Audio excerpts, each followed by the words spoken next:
Buenos días, soy Pablo Grande Seara, profesor titular de Derecho Procesal de la Universidad de Vigo, y en este vídeo os voy a hablar brevemente de la exención del deber declarar por razón de parentesco en un proceso penal. Esta exención se contempla en el artículo 416.1 de la Ley de Enjuiciamiento Criminal, así como en el artículo 707, y consiste en dispensar a los parientes del investigado o del acusado hasta un determinado nivel de parentesco de declarar como testigos en un proceso penal. Estos parientes que gozan de esta dispensa son, según el artículo 416, los parientes del procesado en línea recta ascendente o descendente, es decir, los padres, abuelos, hijos, nietos, el cónyuge o persona unida por análoga relación de afectividad, y, en tercer lugar, los hermanos consanguíneos o uterinos, es decir, los hermanos de padre y madre o los hermanos solo de madre. En esta exención se concede cuando esta relación de afectividad o matrimonial existe en el momento en que se cometieron los hechos que determinaron la incoación del proceso penal, con independencia de que ya no exista, ya puede no existir en el momento en que el testigo es llamado a declarar.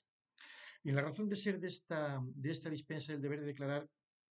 no es tanto no es proteger al investigado o acusado, sino proteger al testigo. Es decir, evitarle el conflicto el dilema que se le produciría entre su deber de declarar diciendo la verdad y, en su caso, incriminando a su pariente, y el deber de solidaridad con los parientes acorde a la protección de las relaciones familiares que se contempla en el artículo 39 de la Constitución. Por tanto, se trata de evitar poner al testigo en la tesitura de tener que declarar diciendo la verdad y, en su caso, incriminando a su pariente, o declarar en falso y con la posibilidad de incurrir en un delito de falso testimonio. Y así planteada esta exención, se puede comprender la dificultad que la misma supone en aquellos procesos penales en los que la declaración del testigo es la principal prueba de cargo contra el acusado, en particular aquellos delitos que se cometen en un ámbito de privacidad, de clandestinidad y que no dejan otro tipo de huellas o vestigios, como pueden ser lesiones físicas, ¿no? En este caso, si la víctima, incluso después de haber denunciado en el momento del juicio, se niega a declarar, pues el fiscal quedaría sin base para sostener la acusación y tendría que solicitar el sobreseimiento. Eh,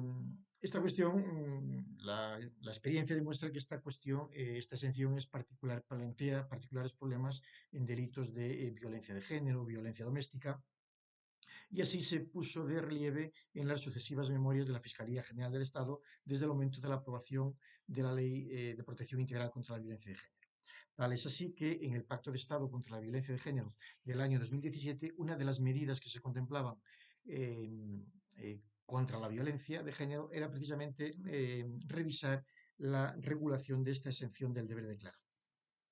Con todo, no fue hasta el año 2021, con la Ley Orgánica 8/2021 de 4 de junio de protección integral a la infancia y la adolescencia frente a la violencia, donde se modifica este artículo 416 de la Ley de Enjuiciamiento Criminal, estableciéndose categóricamente 5 casos en los que no será de aplicación. Muchos de estos casos ya venían siendo fijados o venían siendo sostenidos por la jurisprudencia, pero hasta esta ley del año 21 no tenían plasmación legal. En los casos en los que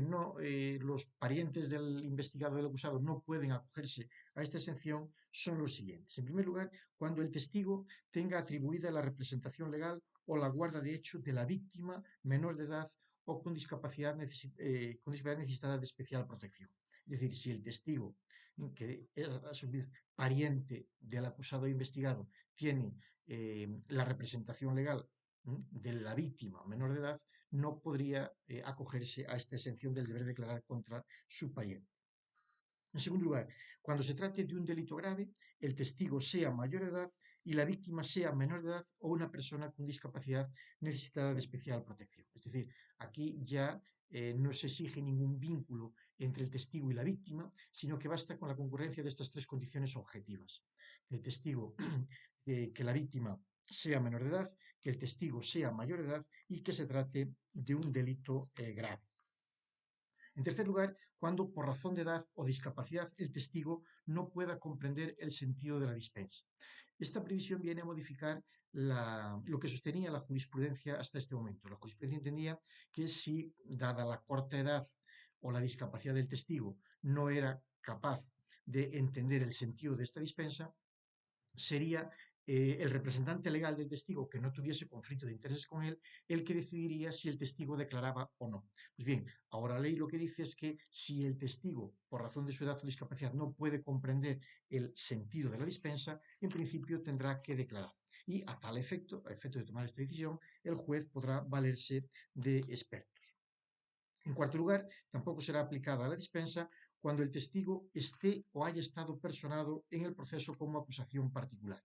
Esta cuestión había dado lugar a múltiples vaivenes jurisprudenciales en los que no estaba claro si el testigo que se había personado como acusación y sobre todo el testigo que había abandonado la acusación podría o no acogerse luego a la dispensa del deber de declarar. Bien, desde el año 21 la ley deja claro que si el testigo está personado como acusación particular o estuvo personado, ya no podrá recuperar el derecho a acogerse a la dispensa.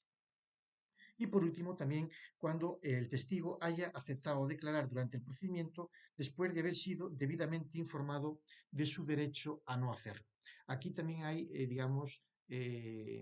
la, la ley viene a recoger una orientación que no era del todo uniforme, pero que la jurisprudencia ya había apuntado.